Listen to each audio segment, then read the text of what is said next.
Merci Madame la Présidente. Cher Antoine Dulin, je vous remercie pour ce rapport et ces propositions qui pointent du doigt un sujet qui est extrêmement important, qui est celui de l'accompagnement des jeunes les plus vulnérables. Le constat est cinglant.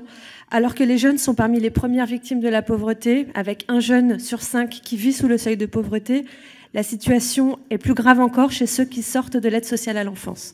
On constate par exemple qu'en Île-de-France, 1/3 des personnes sans abri ont eu un parcours à l'aide sociale à l'enfance.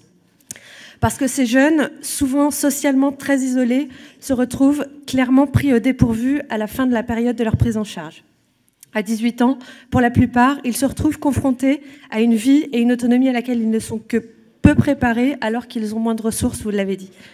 Ainsi, 1/3 des jeunes sortant de l'aide sociale à l'enfance considèrent par exemple que l'accompagnement s'est terminé trop tôt.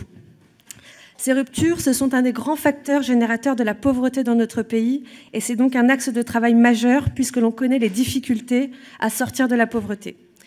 Nous avons tous les deux déjà eu l'occasion de travailler ensemble sur ce sujet dans le cadre de la concertation menée par la ministre Agnès Buzyn pour la stratégie nationale de lutte contre la pauvreté.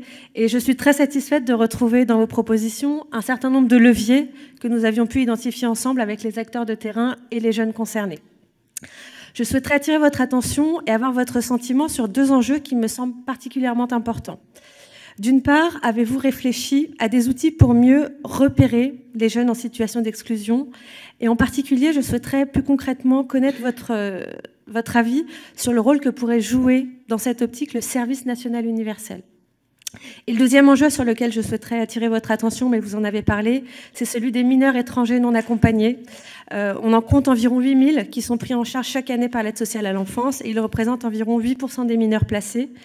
Ces mineurs ils présentent souvent une vulnérabilité plus forte liée à l'absence d'entourage.